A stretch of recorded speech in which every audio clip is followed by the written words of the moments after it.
ब्रह्म सूत्र के द्वितीय अध्याय के प्रथम पाद के 3 अधिकरणों का विचार हम लोग कर चुके हैं। चौथे अधिकरण का आज विचार होना है। दो अधिकरणों का विचार हो चुका है, तीसरे अधिकरण का विचार होना है।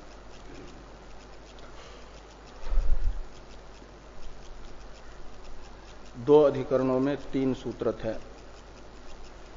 यानी 3 सूत्रों का विचार हो गया। चौथे सूत्र से 11वें सूत्र तक 8 सूत्रात्मक ये तीसरा अधिकरण है।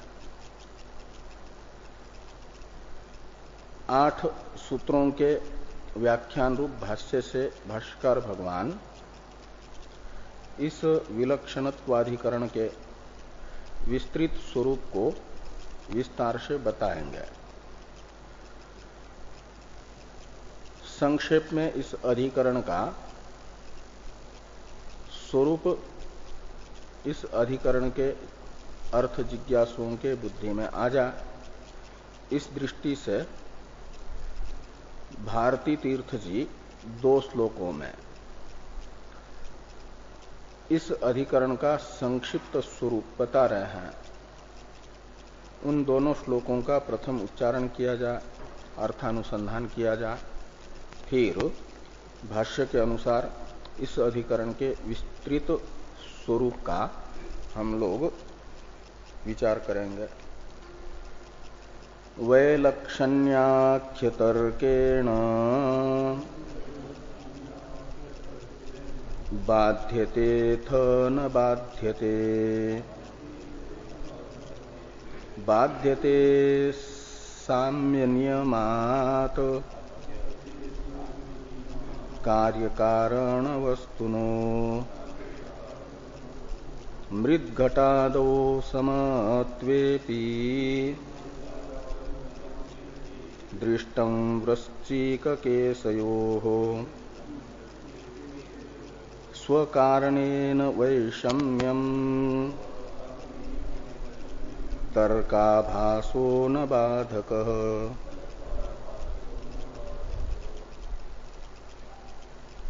तो इस पाद में आए हुए सभी अधिकरणों का विषय तो एक ही है,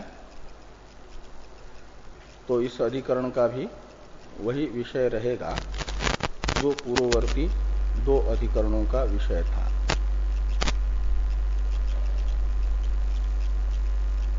प्रथम अध्याय के द्वारा बताए गए वेदांतों का ब्रह्म में समन्वय को इस अधिकरण का, इस पाद के अधिकरणों का विषय माना जाता है। तो यहां पर भी ब्रह्म में वेदांत समन्वय विषय है और इसे विषय बना करके संशय प्रथम श्लोक के पूर्वार्ध में बता रहे हैं भारती तीर्थ जी।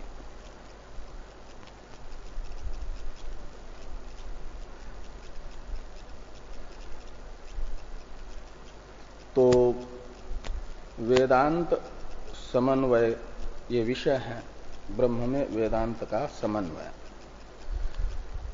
उस समन्वय का पहले संशय का आकार था पूर्ववर्ती अधिकरण में कि उपनिषदों का ब्रह्म में समन्वय योग स्मृति से बाधित होता है अथवा नहीं होता है।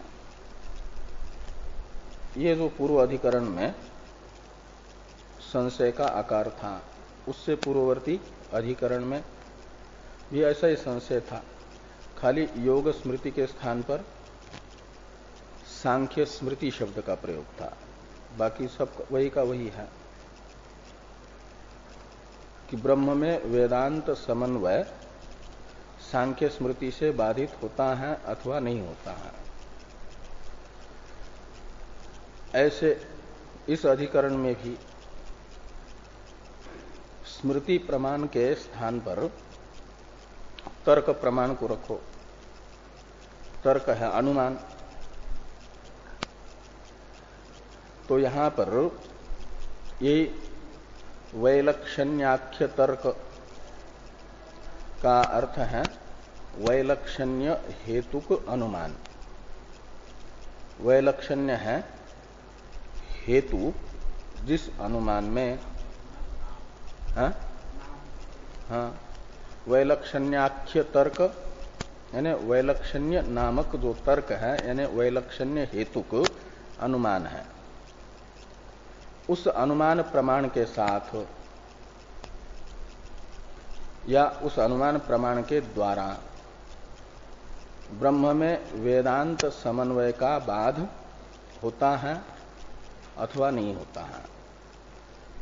ये इस अधिकरण के संशय का आकार है, स्वरूप है। वेदांत समन्वय वैलक्षण्य हेतु को अनुमान के द्वारा बाधित होता है अथवा नहीं होता है। ये प्रथम श्लोक के पूर्वार्ध का अर्थ है। संशय रूप अंश बताया है। 5 अंशात्मक अधिकरण होता है ना, तो विषय का तो अध्यार होगा और संशय है वैलक्षण्याख्य तर्के न बाध्यते अथ न बाध्यते। यहां अथ इस निपात का अर्थ है अथवा। पूर्व पक्ष की प्रतिज्ञा बताई जा रही है कि बाध्यते, प्रथम श्लोक के उत्तरार्ध में जो पहला पद है बाध्यते, इतना ये पूर्व पक्ष की प्रतिज्ञा है। इसमें थोड़ा पदों का अध्ययन करना है। ब्रह्म में वेदांत समन्वय वैलक्षण्य हेतु को अनुमान से बाधित होता है। ये पूर्व पक्ष की प्रतिज्ञा बाध्यते इस पद के द्वारा बताई गई। वैलक्षण्याख्य तर्के न वेदांत समन्वयो बाध्यते, ये पूर्व पक्ष की प्रतिज्ञा है।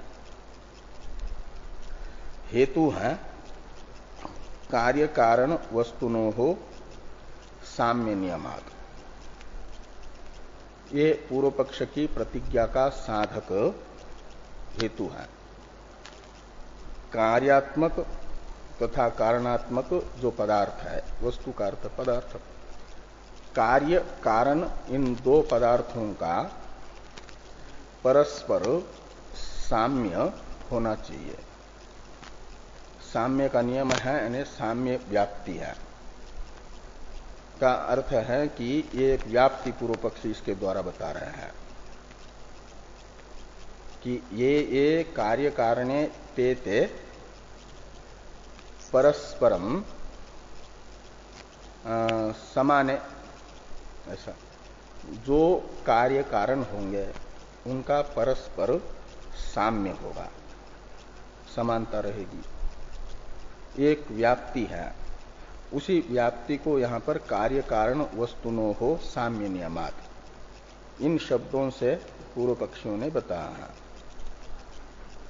मतलब जो जो कार्य कारणात्मक पदार्थ हैं वे समान ही होते हैं, यानी समान स्वभाव वाले पदार्थों में ही कार्य कारण भाव होता है। और आप कह रहे हैं कि जगत कार्य है, ब्रह्म कारण है। तो ब्रह्म और जगत, इन दोनों का कार्य कारण भाव तब हो सकता है जब इन दोनों का स्वभाव एक जैसा हो। समान स्वभाव वाले पदार्थों में कार्य कारण भाव देखा जा रहा है। मिट्टी और घड़े में कार्य कारण भाव है। मिट्टी भी जड़ है, घड़ा भी जड़ है।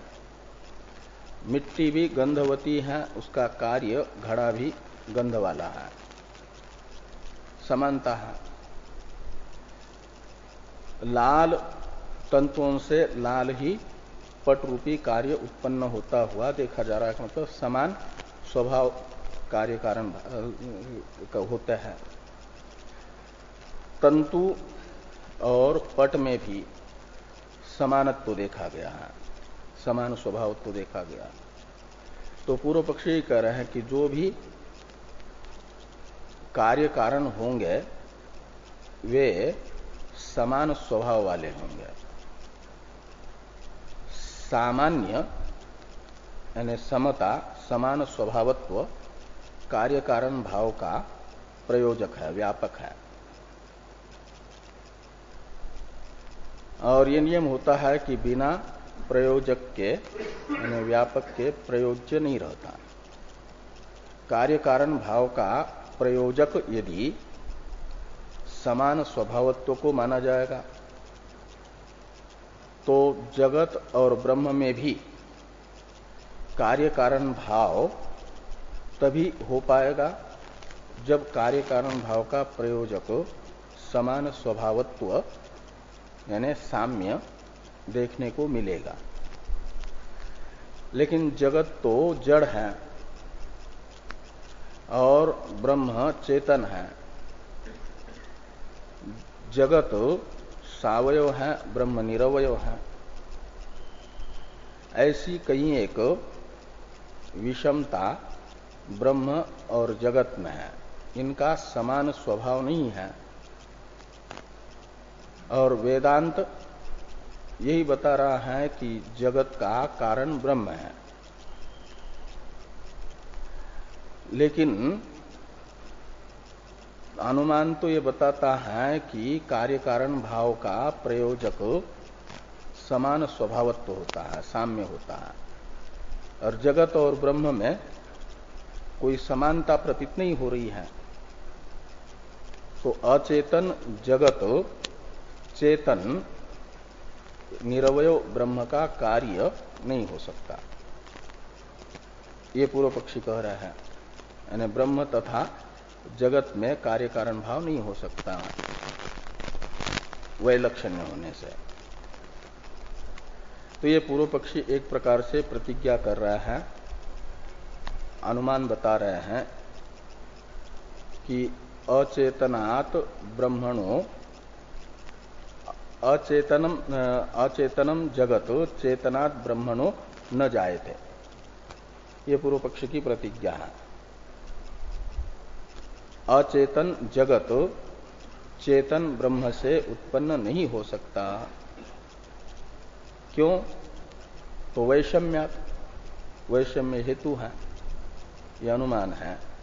प्रतिज्ञा है अचेतनम जगत चेतनात् ब्रह्मणो न जायते, और हेतु है वैलक्षण्यात्। चेतन ब्रह्म से जगत विलक्षण है अचेतन होने से। और घटादि, मृत घटादि कार्य कारणात्मक वस्तुओं में देखा गया समान स्वभाव वाले वस्तुओं में ही कार्य कारण भाव, और यहां ऐसा नहीं है। इसलिए पूर्व पक्षी का अभिप्राय है कि अचेतन जगत चेतन ब्रह्म से उत्पन्न नहीं होगा। अपने कारण ब्रह्म से जगत में अचैतन्य रूप, जड़त्व रूप वैलक्षण्य होने से, सावयवत्व रूप वैलक्षण्य होने से, इस प्रकार का ये पूर्व पक्ष प्राप्त हुआ। इसी पूर्व पक्ष को यहां पर बताया कि बाध्यते, यानी ब्रह्म में वेदांत समन्वय इस अनुमान के द्वारा बाधित होता है। वैलक्षण्याख्य तर्क शब्द से वो अनुमान लीजिए। अचेतनम जगत चेतनात् ब्रह्मणो न जायते वैलक्षण्यात्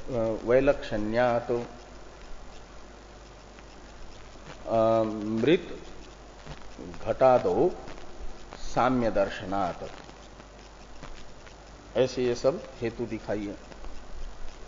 ये अनुमान इस अनुमान से बाधित होगा वेदांत समन्वय। और साम्य नियमात कार्य कारण वस्तुना, इससे यही बताया कि मृत घटादि कार्य कारणात्मक वस्तुओं में समान स्वभावता का नियम होने से, यानी साम्य, ये कार्य कारण भाव का प्रयोजक होने से।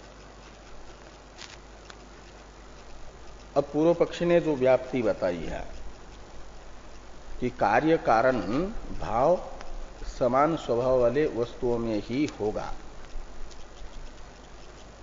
पूर्व पक्ष के अनुमान का आधार यही है व्याप्ति। ये जो प्रयोज्य प्रयोजक भाव कहो या व्याप्ति कहो पूर्व पक्षी ने बताई है, इस प्रयोज्य प्रयोजक भाव में, व्याप्ति में सिद्धांती व्यभिचार बता रहे हैं। ये कह रहे हैं कि ऐसा नियम नहीं है कि समान स्वभाव वाले पदार्थों में ही कार्य कारण भाव होगा। समान स्वभावत्व कार्य कारण भाव का प्रयोजक नहीं है, इसे बता रहे हैं। तो उत्तरार्ध में सिद्धांत बताया जा रहा है। मृद घटादो समत्वेपि वृश्चिक केशयोः स्वकारणेन वैषम्यम दृष्टम, ये लगा दीजिए। कहते हैं मृत घट आदि शब्द से तंतुपट, इनको ले लीजिए कार्य कारणों को। तो जगत के अंदर मृत घट या तंतुपट आदि कार्य कारण विशेषों में समान स्वभावत्व होने पर भी विषम स्वभाव वाले पदार्थों में भी कार्य कारण भाव देखा गया है, प्रत्यक्ष है, ये कह रहे हैं। कहां? तो कहता है वृश्चिक रूपी जो कार्य विशेष है उसमें, केश रूपी जो कार्य विशेष है, इनमें अपने कारण का साम्य नहीं देखा जाता, अपितु वैषम्य देखा जाता है। वृश्चिक का कारण है गोमय, गोबर से वृश्चिक उत्पन्न होता है। गोबर जड़ है, वृश्चिक चेतन है। तो जड़ गोबर से भी चेतन वृश्चिक की जैसे उत्पत्ति हो रही है, इनमें कार्य कारण भाव है। पुरुष चेतन है और उससे जड़ केश का निर्माण हो रहा है, नाखून उत्पन्न हो रहे हैं। तो ये केश नाखून रूपी जो कार्य हैं जड़ हैं और उनका कारण पुरुष चेतन है। तो इस प्रकार इन दृष्टांतों में इनका कार्य कारण भाव भी है गोबर और वृश्चिक का, लेकिन समान स्वभावत्व नहीं है, वैलक्षण्य है। तो स्वकारणेन वैषम्यम वृश्चिक केशयोः दृष्टम, तो उन वृश्चिक का, स्व शब्द से लीजिए वृश्चिक को, तो वृश्चिक का जो कारण है गोमय, उसके साथ वृश्चिक का साम्य नहीं अपितु वैषम्य देखा गया है। गोमय है जड़, वृश्चिक है चेतन।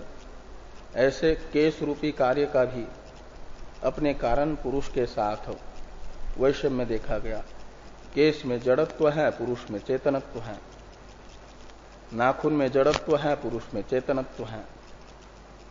तो ये वृश्चिक केशयोः स्वकारणेन वैषम्यम दृष्टम, इसलिए भले ही कार्य कारण विशेष में समान स्वभावत्व देखा जा रहा है, घट मृत घटादि में, तंतु पटादि में, लेकिन सर्वत्र समान स्वभाव वाले पदार्थों का ही कार्य कारण भाव नहीं देखा जा रहा है, विषम स्वभाव वाले पदार्थों का भी कार्य कारण भाव दिख रहा है।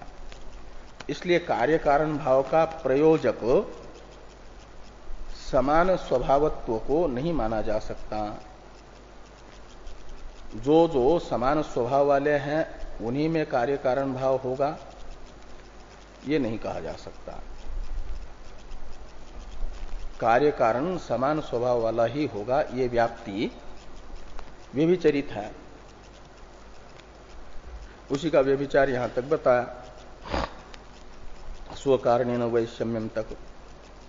इसलिए क्या होगा कि ये जो अनुमान है पूर्व पक्षी का, अचेतनम जगत चेतनात् ब्रह्मणो न जायते वैलक्षण्यात्, इसमें प्रयुक्त जो हेतु है वैलक्षण्य रूप हेतु, यह वैलक्षण्य रूप हेतु सद हेतु नहीं है, अपितु व्यभिचरित होने से इसका व्यभिचार है। ये समान स्वभावत्व का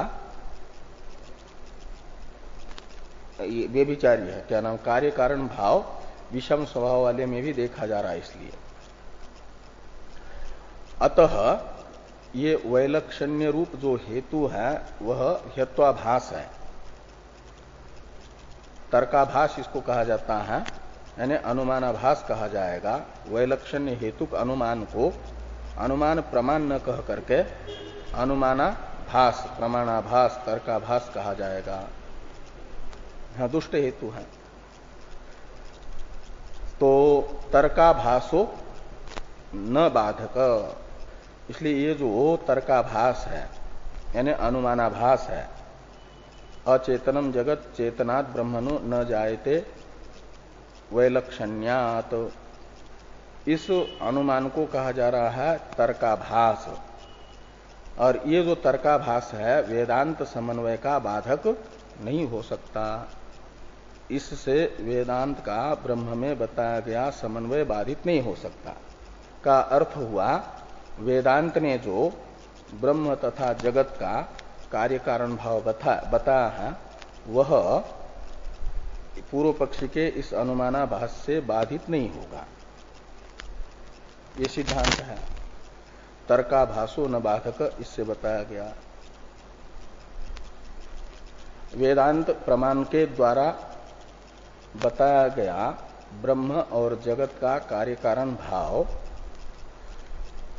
अचेतनम जगत चेतनात् ब्रह्मणो न जायते वैलक्षण्यात्, इस अनुमान प्रमाण से बाधित नहीं होगा, क्योंकि यह अनुमान सद अनुमान नहीं है, अनुमानाभास है।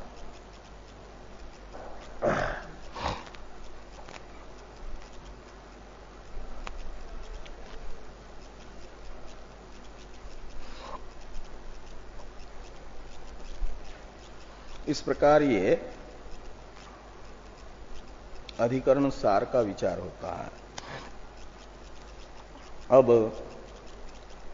भाष्यकार भगवान इस विलक्षणत्व अधिकरण का विस्तृत स्वरूप बता रहे हैं। ब्रह्मास्य जगतः इत्यादि भाष्य हैं व्रत कथनात्मक भाष्य। इसकी अवतरण टीका है स्मृति नाम अप्रामाण्यात ताभि ही समन्वयस्य न विरोध इति सिद्धांत लक्षणत्वात् वृत्तानुवादेन अस्याधिकरणस्य तात्पर्यम आह ब्रह्मास्येति। ये भाष्य की अवतरण टीका है।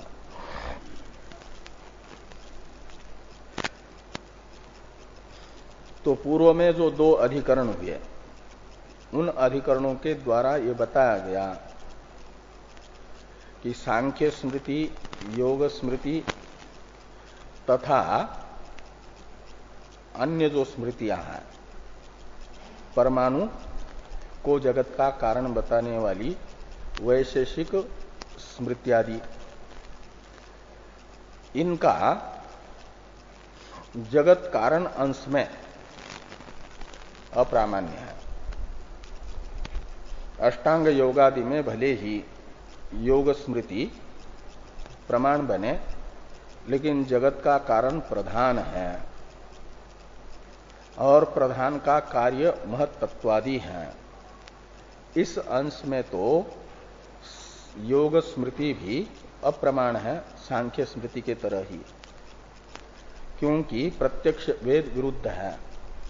प्रत्यक्ष वेद है यतो वा इमानि भूतानि जायन्ते येन जातानि जीवन्ति यत् प्रयन्ति अभिसंविशन्ति तद विजिज्ञासस्व तद ब्रह्म। यह प्रत्यक्ष वेद वचन जगत के कारण के रूप से ब्रह्म को बता रहा है, और सांख्य स्मृति या योग स्मृति यदि प्रत्यक्ष वेद विरुद्ध जड़ त्रिगुणात्मक सावयव स्वतंत्र प्रधान को जगत के कारण के रूप से बताएगी तो वह वेद विरुद्ध अर्थ की प्रतिपादक होने से अप्रमाण होगी, वो अप्रमाण है इस अंश में। ऐसे वैशेषिक स्मृति भी परमाणु आदि को यदि ब्रह्म से भिन्न परमाणु आदि को जगत का कारण बताती है वैशेषिक स्मृति, तो वह भी उस अंश में जगत कारण अंश में अप्रमाण है। तो शून्यवाद आदि जो हैं वे भी अप्रमाण है, इसे पहले बता दिया गया दो अधिकरणों से। ये कह रहा है कि स्मृति नाम अप्रामाण्यात्, यानी जगत कारण अंश में स्मृतियों में अप्रामाण्य होने से ताभि ही समन्वयस्य न विरोध। इसलिए स्मृतियों के साथ अप्रमाणभूता स्मृतियों के साथ जो उपनिषदों का ब्रह्म में बताया गया समन्वय है उसका कोई विरोध नहीं है। इति सिद्धांत लक्षणत्वात्, ये सिद्धांत का स्वरूप है। और इस सिद्धांत स्वरूप का क्या कर रहे हैं कि वृत्तानुवादेन वृत्त अनुवाद पूर्वक अस्य अधिकरण से तात्पर्यम आह, इस अधिकरण के तात्पर्य को भाष्यकार भगवान बताते हैं। विलक्षणत्व अधिकरण का पहले तात्पर्य बताते हैं, फिर पूर्व पक्ष आएगा। तो भाष्य में देखिए, ब्रह्मास्य जगतो निमित्तं प्रकृतिश्च इति अस्य पक्षस्य आक्षेपः स्मृति निमित्तः परिरितः। ये व्रत कथन हुआ। अस्य जगतः यानी आकाश आदि जो जगत है कार्य, इसका निमित्त कारण भी और उपादान कारण भी ब्रह्म है। ये जो पक्ष है यानी सिद्धांत पक्ष है, इस सिद्धांत पक्ष पर स्मृति निमित्तक जो आक्षेप हुआ था उसका परिहार प्रथम अधिकरण एवं द्वितीय अधिकरण के द्वारा हुआ। ये इस वाक्य से भाष्यकार भगवान ने बताया। ब्रह्म अस्य जगतो निमित्त कारणम प्रकृतिश्च इति अस्य पक्षस्य, यानी ये सिद्धांत पक्ष है, औपनिषद पक्ष है, वेदांत का पक्ष है। वेदांत बताता है जगत का अभिन्न निमित्त उपादान कारण ब्रह्म है। ये जो वेदांत पक्ष है, इस पक्ष पर स्मृति निमित्तक जो आक्षेप हुआ था उसका परिहार पूर्ववर्ती दो अधिकरणों ने किया।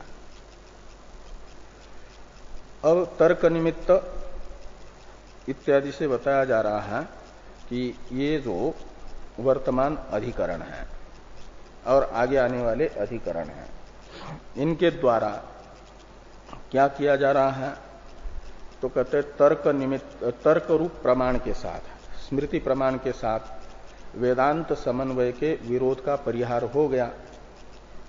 अब वेदांत समन्वय का अनुमान प्रमाण के साथ भी कोई विरोध नहीं है, इसे बताया जा रहा है।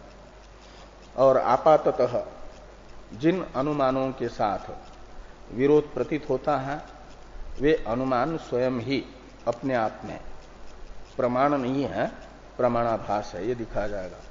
जैसे जिन स्मृति वाक्यों के साथ वेदांत समन्वय का विरोध प्रतीत हो रहा था, उन स्मृति वाक्यों में ही स्वयं में प्रामाण्य सिद्ध नहीं हो पाया। प्रमाणाभासत्व है उनमें, वे प्रमाण नहीं है उस अंश में। तो उनमें जिनके साथ विरोध प्रतीत हो रहा है उनमें प्रमाणाभासत्व अप्रामाण्य दिखा करके वेदांत समन्वय का स्मृति के साथ अविरोध बताया गया। अब तर्क में दो प्रकार का तर्क यानी अनुमान होता है, एक अनुमानाभास दुष्ट अनुमान और एक निर्दोष अनुमान। निर्दोष अनुमान होता है अनुमान प्रमाण युक्ति। तो वेदांत ने बताया हुआ जो कार्य कारण भाव है वह युक्ति विरुद्ध भी नहीं है। जैसे प्रमाणभूता मनुस्मृत्यादि से अविरुद्ध है, ऐसे प्रमाणभूत जो युक्तियां हैं, वेद मूलक जो युक्तियां हैं, उन प्रमाणभूत अनुमान के साथ तो वेदांत समन्वय का अविरोध ही है। इसलिए वेदांत समन्वय को वेद मूलक युक्तियों से अविरुद्ध होने से युक्त माना जाएगा, युक्ति युक्त माना जाएगा। और जिन युक्तियों के साथ अनुमान कहो या तर्क कहो के साथ आपाततः वेदांत समन्वय का विरोध प्रतीत हो रहा है, वे तर्क ही स्वयं अपने आप में तर्काभास है, युक्त्याभास है, अनुमानाभास है, अनुमान प्रमाण नहीं है। तो वेदांत समन्वय का पूर्व पक्षी को जिन तर्कों के साथ आपाततः विरोध प्रतीत हो रहा है वे तर्क स्वयं ही तर्काभास है। और अप्रमाणभूत तर्कों के जैसे अप्रमाणभूत स्मृति के साथ विरोध को विरोध नहीं माना जाता, ऐसे अप्रमाणभूत तर्क के साथ यदि वेदांत का विरोध है तो वह विरोध नहीं माना जाएगा। प्रमाणभूत जो तर्क है यानी अनुमान प्रमाण है, युक्ति है, सदयुक्ति है, उसके साथ कोई विरोध नहीं है, इसे यहां पर बताया जा रहा है। इसलिए कहते हैं कि तर्क निमित्त इदानीम आक्षेप परिह्रियते। इदानीम यानी स्मृति निमित्तक आक्षेप परिहार के अनंतर तर्क निमित्तक जो आक्षेप है वेदांत समन्वय पर, उस आक्षेप का परिहार तृतीय अधिकरण से किया जा रहा है।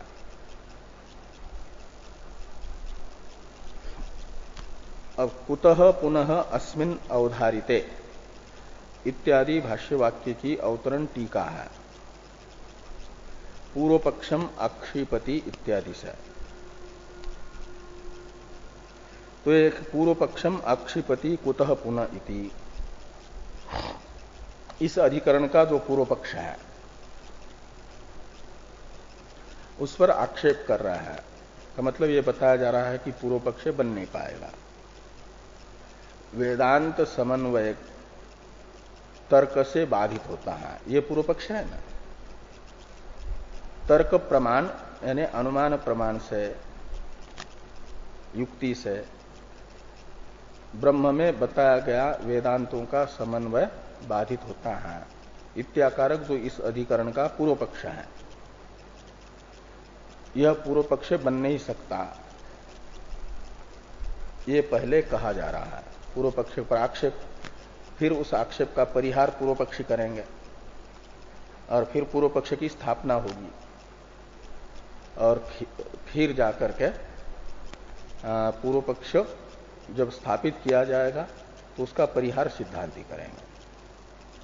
जैसे शुरू में स्मृति के साथ श्रुति के विरोध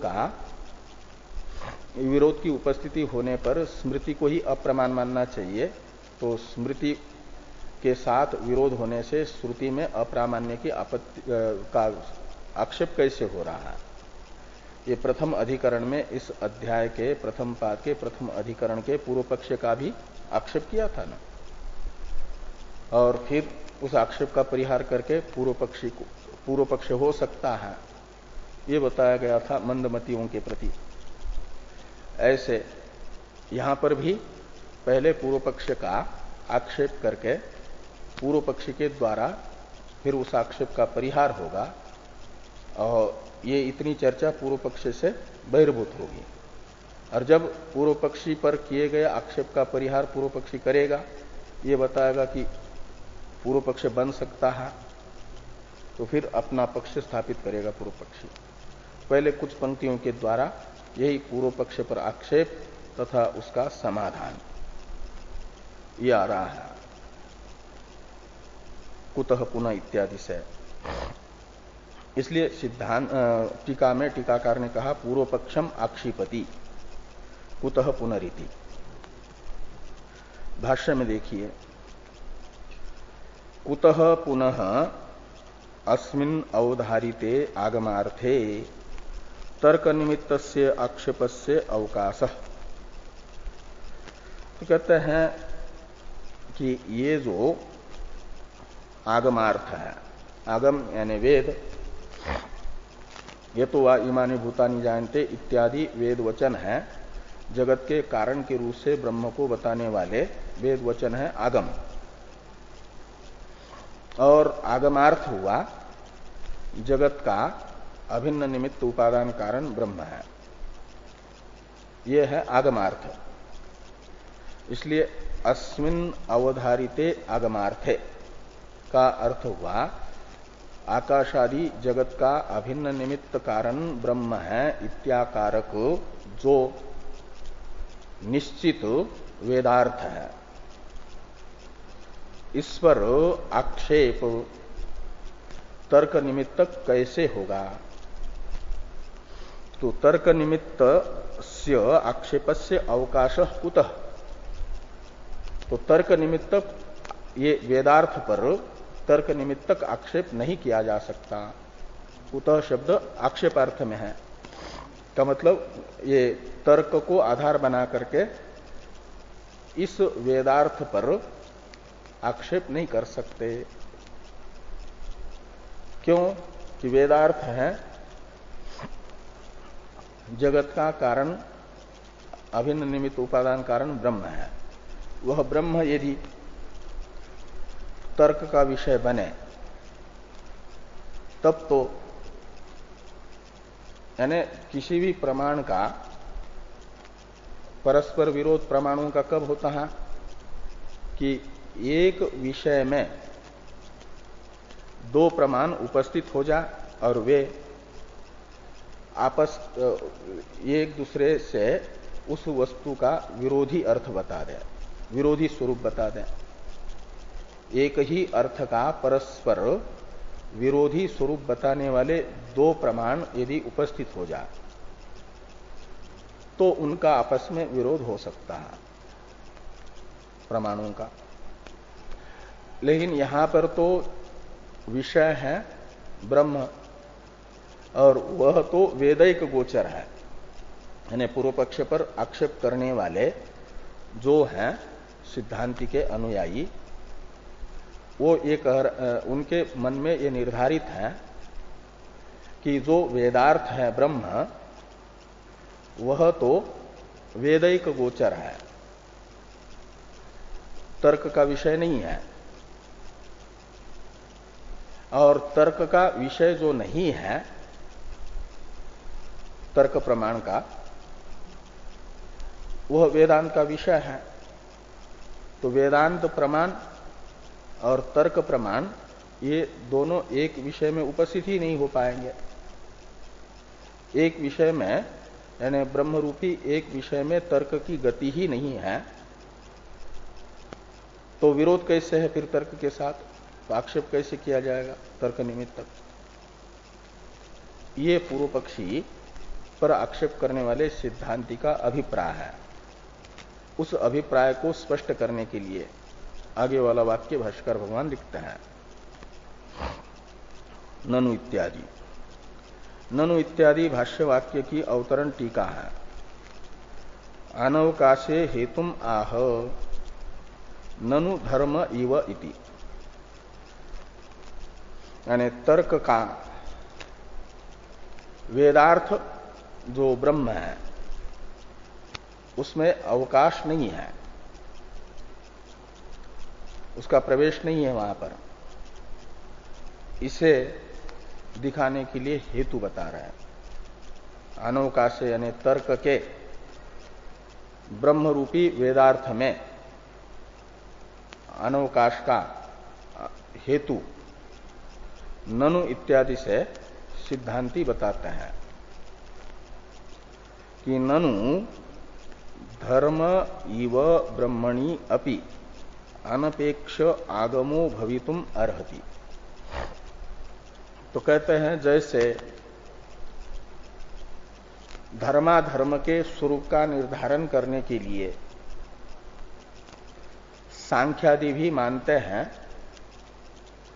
कि केवल कर्मकांडात्मक वेद ही प्रमाण है, उसे यानी कर्मकांडात्मक वेद भाग से ही धर्म के स्वरूप का और अधर्म के स्वरूप का ज्ञान होता है,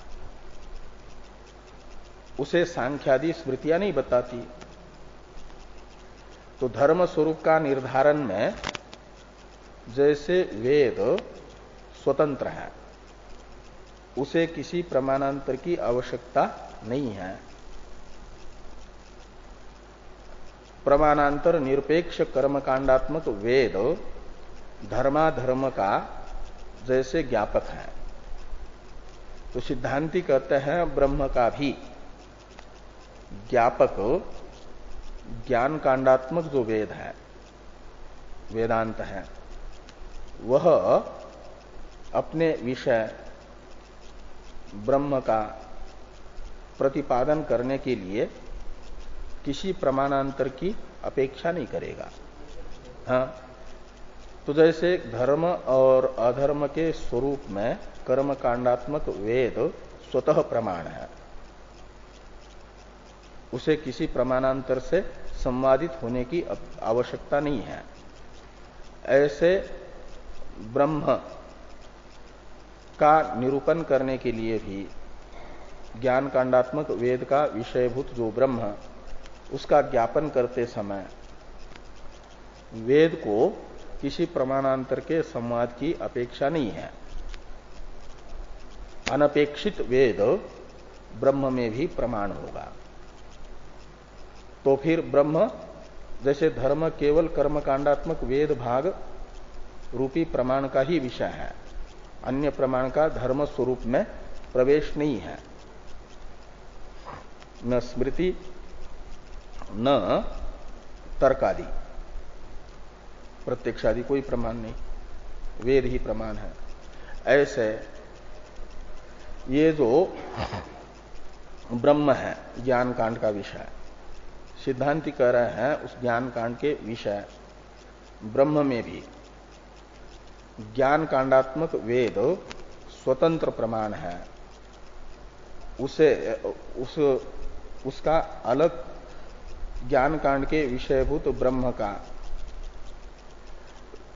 उपनिषदों को छोड़ करके, वेदांत को छोड़ करके तर्क प्रमाण से, वेद निरपेक्ष तर्क प्रमाण से ज्ञान नहीं होता। इसलिए तर्क को ब्रह्म में प्रमाण नहीं माना जाएगा। तो ब्रह्म रूपी विषय में तर्क उपस्थित ही नहीं हो रहा है, तो फिर वेदांत समन्वय का तर्क के साथ विरोध कैसे होगा, वो तर्क निमित्तक आक्षेप कैसे होगा। उस विषय में पहले उसकी उपस्थिति हो तब तो, यानी वेदांत का जो विषय है उस विषय में तर्क भी उपस्थित हो और वेदांत जैसा स्वरूप बता रहा है उससे विपरीत स्वरूप तर्क से निश्चित हो, तब तो तर्क से वेदांत समन्वय का बाद होगा, ऐसा तर्क निमित्तक आक्षेप कर सकते हैं। लेकिन ऐसा तो है नहीं। ये यहां पर पूर्व पक्षी सिद्धांतियों ने कहा कि ननु धर्म इव, धर्म ये सप्तम्यंत है, धर्मे, ऐसा संधि हो गई है तो धर्म है। तो धर्मे इव ब्रह्मणि अपि अनपेक्ष आगमो भवितुम अर्हति, मतलब वेदैक गोचर माना जाएगा धर्म के तरह ब्रह्म को भी।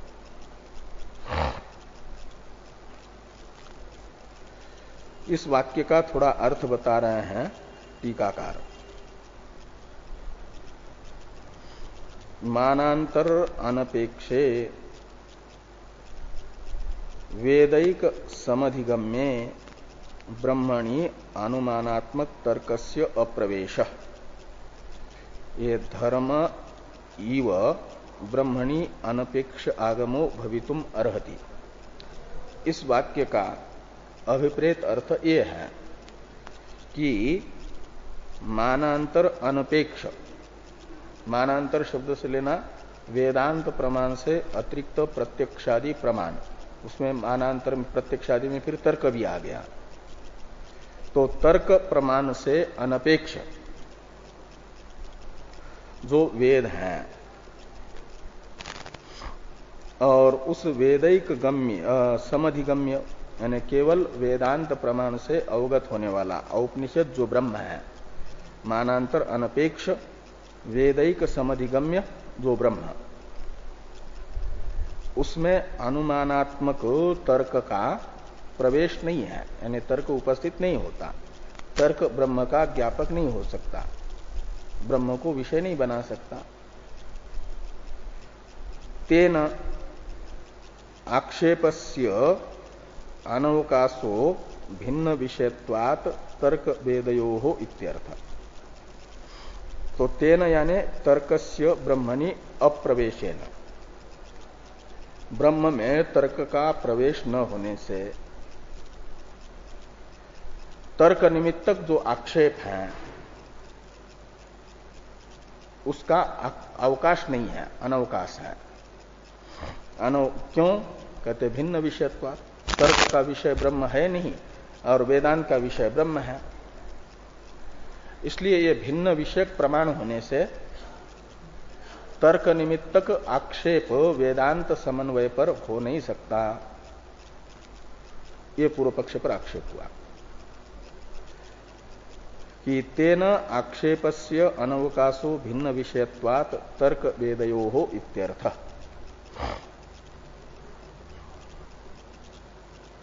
अब भवेद अयम अवष्टंभो इत्यादि जो पूर्व पक्ष है, इसका अवतरण है टीका में। सिद्धस्य मानांतर गम्यत्वात् एक विषयत्वात् विरोध इति पूर्व पक्षम समर्थयते भवेद अयम इति, यानी यहां तक तो आगमार्थो भवितुम अर्हति, यहां तक तो पूर्व पक्ष पर आक्षेप हुआ कुतः से लेकर के दो वाक्य के द्वारा। अब पूर्व पक्षी आक्षेप का निराकरण कर रहा है, यानी ये बता रहे हैं कि सिद्धांति ने ब्रह्म को तर्क प्रमाणांतर का अविषय बताने के लिए जो दृष्टांत बताया था, वो दृष्टांत बताया था धर्म का। जैसे धर्म तर्क रूपी प्रमाणांतर का विषय नहीं है, वेदैक गोचर है, ऐसे ब्रह्म भी तर्क रूपी प्रमाणांतर का विषय नहीं होगा, केवल ज्ञान कांडात्मक वेद का ही विषय होगा। इसलिए तर्क निमित्तक आक्षेप नहीं होगा। ये पूर्व पक्ष पर आक्षेप करता सिद्धांत अनुयायियों ने कहा था ना, तो सिद्धांती के अनुयायियों के दृष्टांत और दार्ष्टान्त में पूर्व पक्षी वैषम्य बता रहे हैं और ये कह रहे हैं कि धर्म रूपी जो दृष्टांत है वो भले ही तर्क का अविषय हो और वेदैक गोचर हो, लेकिन ब्रह्म तो धर्म के तरह तर्क का अविषय होगा प्रमाणांतर का अविषय होगा और वेदिक गोचर होगा, ये नहीं कहा जा सकता। ब्रह्म तो प्रमाणांतर का भी विषय बन सकता है, भले ही वेद का भी विषय बने, लेकिन केवल वेद का विषय नहीं होगा, वेद से अतिरिक्त प्रमाणांतर का भी विषय बनेगा। क्यों? तो कहते इसलिए कि धर्म और ब्रह्म में वैलक्षण्य है। धर्म अनुष्ठेय है, ब्रह्म सिद्ध है, अननुष्ठेय है, पुरुष प्रयत्न से निष्पन्न नहीं होता। धर्म तो निष्पाद्य है पुरुष प्रयत्न से। हाँ, पुरुष अपने प्रयत्न से सिद्ध करता है, धर्म को निष्पन्न करता है, इसलिए वो साध्य है। और ब्रह्म पहले से सिद्ध है। ये धर्म और ब्रह्म में यानी दृष्टांत तथा दार्ष्टान्त में वैषम्य है। और इसी वैषम्य को लेकर के पूर्व पक्षी ये बता रहे हैं कि वेद प्रतिपाद्य होने पर भी सिद्ध वस्तु ब्रह्म प्रमाणांतर का भी विषय बन सकता है, क्योंकि सिद्ध है। जैसे बाकी सिद्ध वस्तु प्रमाणांतर का विषय बनती है। हाँ, घटपट आदि, पृथ्वी आदि, ये सब जो है प्रमाणांतर का विषय है सिद्ध होने से। ऐसे ब्रह्म भी सिद्ध वस्तु होने से प्रमाणांतर का विषय होगा।